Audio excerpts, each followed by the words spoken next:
Là, je suis à la bourre sur les carottes. La terre commence à être collante avec ce qui tombe beaucoup d'eau. Et il faut que je termine cette retraite cet après-midi.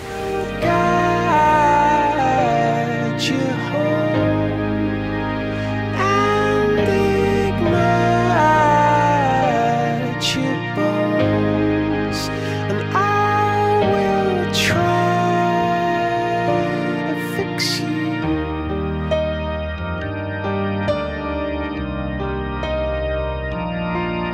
Je m'appelle Cédric Deluin, je suis installé en maraîchage bio sur petite surface depuis 3 ans, après une reconversion, et je livre mes légumes exclusivement en AMAP.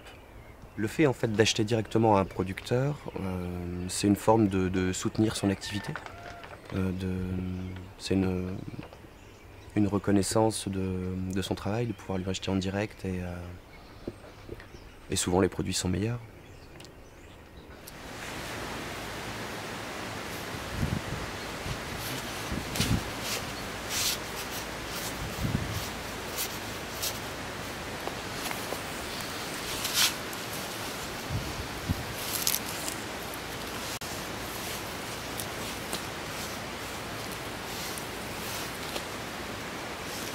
Celles qui sont croquées par les mulots.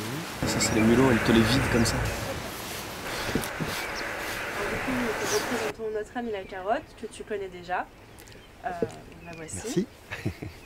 Alors du coup, qu'est-ce que tu pourrais nous dire de cette carotte? Qu'est-ce qu'elle t'inspire? Eh bien, notre amie carotte, elle a été tirée de terre ce matin. Qu'est-ce qu'elle m'inspire en tant que producteur de légumes et de carottes? Elle m'inspire des difficultés parfois à lancer la production. La carotte a une levée très longue en fait, et du coup les autres petites plantes les autres petites graines qui se trouvent sur la planche, ce qu'on appelle mauvaise herbe ou adventice, se font un plaisir de pousser plus vite qu'elle, et donc ça nécessite un désherbage manuel important et qui doit être fait et au bon moment et de façon très méticuleuse. Voilà, c'était très technique, hein. Les carottes exceptionnelles sont les carottes de printemps, les carottes primeurs. Ça, c'est une carotte d'automne, c'est une carotte qui a été semée fin mai, début juin, et qui a mis à peu près 3-4 mois à pousser. Voilà, c'est la carotte de conservation, elle a été retirée ce matin, elle va aller directement en frigo, pour pouvoir être conservée jusque début mars, 15 mars maximum. Après, de toute façon, elle redémarrera son cycle. Elle recommencera à pousser par le collet et donc à se vider de la substance nutritive, à refaire des fans pour enfin fleurir la deuxième année. Voilà. Et de profiter de cette période de repos, non? Qu'est-ce que je pourrais lui dire? Je pourrais lui dire que je lui en veux pas en fait. Je lui en veux pas de la difficulté qu'elle a pu avoir à pousser. Et qu'au final, je suis bien content qu'elle soit là.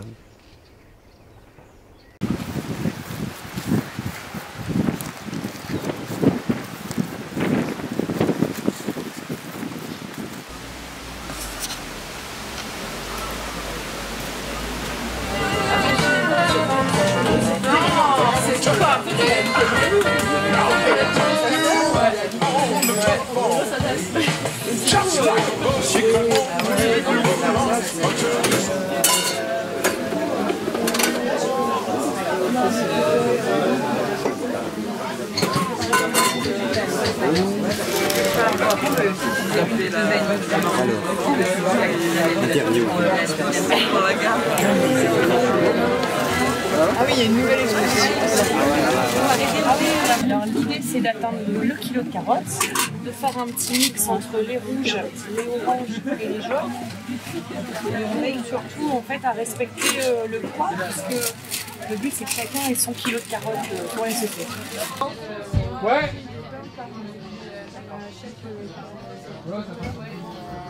C'est mon intime, mais vous voyez ce que vous voulez.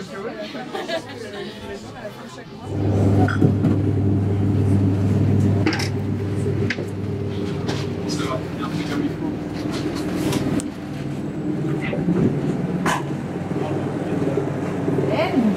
m'appelle Axel, j'ai donc 29 ans. Je suis designer graphiste en freelance et j'habite à Lille. Et du coup, ça fait un peu plus d'1 an que je fais la ruche qui dit oui, qui est devenue notre mode de consommation, on va dire, hebdomadaire. Voilà. Effectivement, je trouve que c'est un mode de consommation vraiment éco-responsable. En plus de ça, on consomme vraiment du local, on sait d'où vient notre produit. On a les producteurs qui nous donnent directement et tout dans la main, donc on sait le chemin qu'ils ont parcouru et quelle éthique ils ont en fait derrière. Voilà. Oh, maman, on trouve tout, c'est tout bon. J'ai des mauvais yeux tout de suite. Tout de suite, tout de suite. Bon, Merci. à la semaine prochaine. Oui, comme d'habitude. Actuellement, je ne suis pas forcément en phase avec la société dans laquelle on vit, la surconsommation et tout ça. Au moins, je sais que pendant une semaine, j'aurai des produits frais, je sais qu'ils vont tenir le coup et que après, comme ça me permet aussi de renouveler et d'avoir aussi des produits qui varient plus souvent, on va dire. Pour moi, en fait, la ruche qui dit oui, c'est pas seulement avoir des produits, c'est aussi rencontrer les producteurs, c'est aussi créer du lien, par exemple, avec le chef de ruche qui est Étienne pour ici, et c'est aussi rencontrer d'autres personnes. C'est-à-dire que pendant qu'on fait la queue, forcément, souvent on parle avec les autres clients et souvent on se rend compte que c'est des gens qui sont comme nous, qui ont les mêmes attentes et qui ont les mêmes envies, on va dire, de consommation. Donc, et ça nous permet de nous donner des petites tuyaux aussi entre nous, donc c'est vraiment chouette. 73, c'est ça? Oui, c'est moi. Alors, ça c'est une baguette. Et après, t'as les desserts.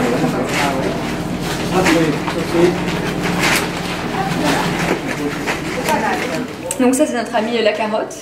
Bonjour Madame Carré. Présente. Est-ce que vous avez quelque chose à lui dire? Elle est très très belle. Elle est très très belle. Ça se voit qu'elle n'a pas été faite avec des OGM, qu'elle est très saine. Elle sent même la carotte, donc voilà, donc c'est très bien. Alors il faut savoir quand même que la carotte, voilà, malgré ses belles couleurs, c'est quand même la base de beaucoup de recettes et tout ça. Donc du coup, c'est vraiment top de pouvoir avoir un produit comme ça qui est aussi bon pour plein de produits, on va dire, de recettes de base. On adore manger des carottes râpées, mais les carottes râpées, les vraies carottes râpées, c'est meilleur qu'une carotte en boîte ou des choses comme ça. Donc du coup, voilà. Et qui n'a jamais fait un carotte cake, quoi. C'est quand même la meilleure chose au monde avec la carotte. Alors je pense que chacun à notre petite échelle, en fait on peut faire un geste pour la planète, et je trouve que cette consommation, en fait, de faire en sorte que cette carotte elle n'a pas parcouru des milliers de kilomètres mais seulement 20 km pour venir jusque dans mon assiette, et en fait je lui dis merci parce que au final pour moi elle représente beaucoup, parce que pour moi il n'y a pas besoin de faire des millions de kilomètres pour se régaler. Tout ce qu'on a à proximité, c'est déjà énorme. Le bonheur est dans l'assiette, les filles.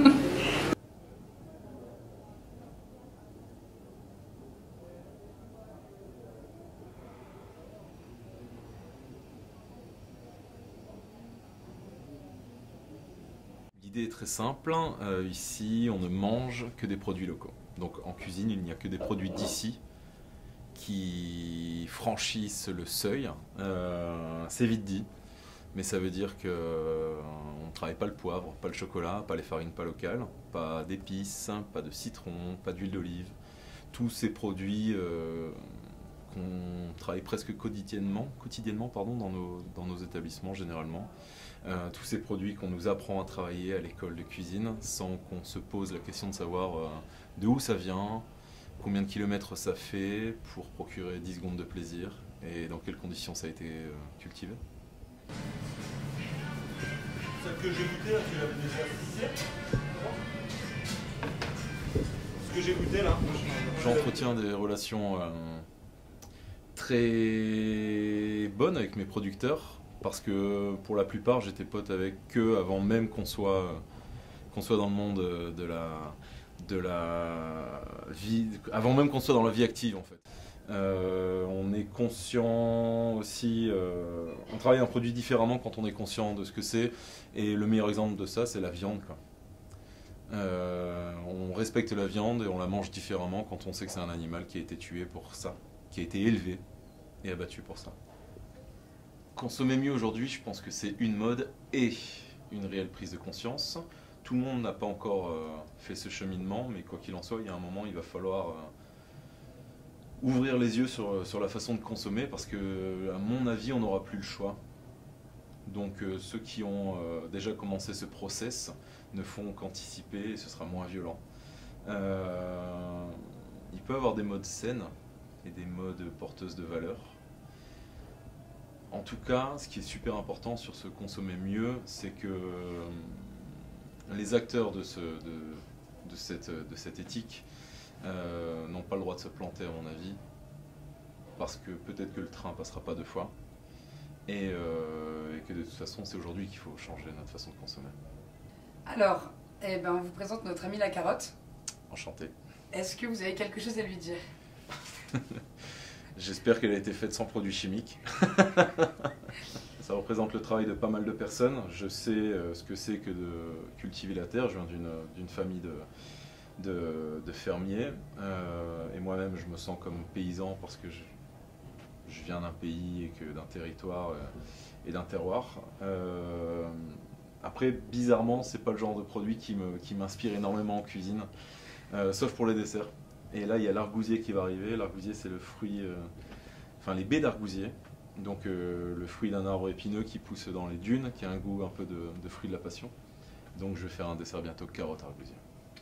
À partir du moment où on est sur un produit qui est fait dans une agriculture indépendante, saine, locale, et qui représente un terroir, ça incarne quelque part mes valeurs, ma façon de travailler.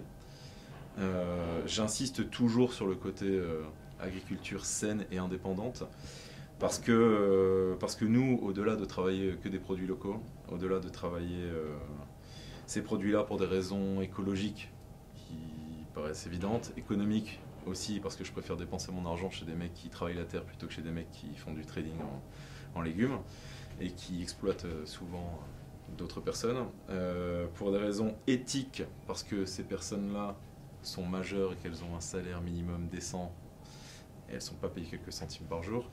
Je travaille moi et j'essaie de travailler le plus en plus, c'est un truc qui m'a obsédé ces derniers mois, avec les mêmes valeurs chez moi. Parce qu'en fait si tu fais ça mais que les mecs qui bossent chez toi tu les fais travailler 70 heures par semaine pour un salaire minable, t'es rien de plus qu'un connard de plus dans cette grande chaîne, quoi. Si cette carotte a été faite en Flandre, forcément elle est exceptionnelle. Merci beaucoup.